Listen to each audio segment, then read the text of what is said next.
Olá pessoal, nesse vídeo eu vou falar um pouco mais sobre esse livro, Jesus, Paulo e os Evangelhos, do James Dunn. Esse é o terceiro vídeo da série.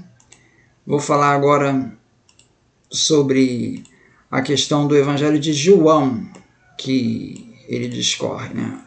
Um dos mais emocionantes testemunhos do Evangelho de João é o papiro P52, que mostra que João foi escrito por volta de 125, na verdade entre 100 e 150, toma-se a média 125.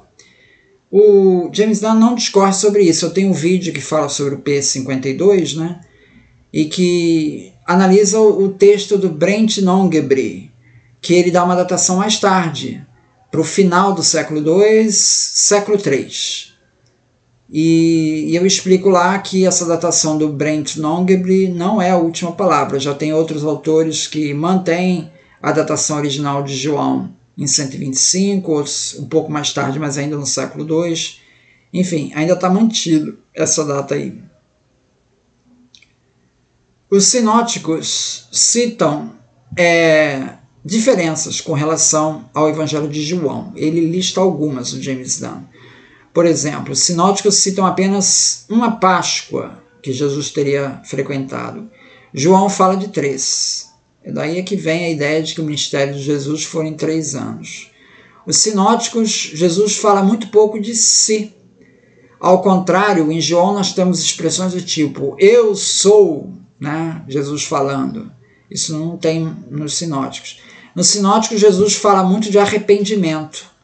Em João, Jesus nunca fala de arrependimento. De perdão, ele só fala no capítulo 20, versículo 23. No sinótico, Jesus se destaca pelos exorcismos, que são ausentes em João, não aparecem em João. O tema central dos sinóticos é o reino de Deus, que pouco aparece em João. Os sinóticos destacam a missão de Jesus na Galileia. João, por outro lado, se concentra no papel de Jesus na Judéia e em Jerusalém, pouco na Galileia. Todo o relato de João é de uma paixão, gira em torno da paixão e morte de Jesus iminente. Esse é um ponto central do Evangelho de João, assim como a ressurreição do Cristo glorificado. Então, muitos, se não a maioria dos temas principais dos discursos joaninos são fruto de uma meditação detida sobre os ditos individuais de Jesus e expressam uma cristologia de João e da tradição sobre Jesus que já estava circulando naquela época. Então não se trata de pura invenção de João e nem emergiu unicamente da fé pascal. Então, por ser um texto mais elaborado, ele é tido como o último dos evangelhos. Um tema que é levantado, essa questão da ascensão de Jesus, né?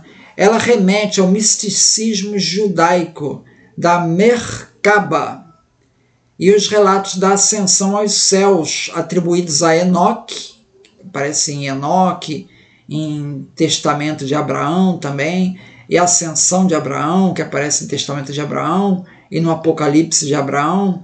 Todos esses temas de ascensão aos céus são desses textos de Enoque, ascensão, Apocalipse de Abraão, que são contemporâneos ao texto de João. Então esse tema, ascensão aos céus, ele está bem no ar aí, bem no contexto, né? Vários judeus entendiam a subida de Moisés ao Monte Sinai, no Êxodo 19:3, como uma ascensão ao céu, tal como relata Filon de Alexandria, que é da época de Jesus. A ascensão de Ezequiel, aí já é bem mais antiga, né? A carruagem de Ezequiel em sua carruagem, né? E a vinda do Filho do Homem pelo profeta Daniel, tudo isso já estava presente antes do texto bíblico. No entanto, a queda de Jerusalém deve ter levado aos místicos judaicos a reavivar tais relatos de ascensão aos céus. Então os cristãos acabaram afetados por tais tendências no interior do judaísmo. O relato de Paulo ascender ao terceiro céu também mostra que ele estava por dentro desse misticismo da Merkaba. O próprio rabino Yohanan ben Zakkai, ele meditou sobre a carruagem de Ezequiel. A igreja primitiva via com certa hesitação esses temas, né? E por isso que o livro do Apocalipse ele não foi considerado canônico por muitas igrejas, ele foi considerado canônico mais pelas igrejas orientais, mas do lado ocidental as igrejas resistiram por causa desse misticismo todo, né? Hebreus 1:2 faz advertências contra a adoração de anjos. A própria Mishnah proíbe o uso da passagem de Ezequiel sobre a sua carruagem, que ela não deveria ser lida nas sinagogas, salvo se tivesse um rabino sábio sobre esses assuntos.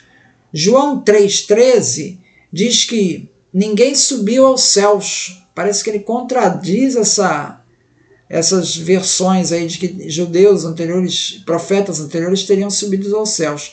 Para ele, o conhecimento das coisas celestiais é possível somente para aquele que desceu dos céus, como filho do homem. Então Jesus não tem a sabedoria por ter subido aos céus, mas por ter descido dos céus. E ele é alguém que vem do alto. Ele é o pão da vida que desceu do céu, segundo João 6,41.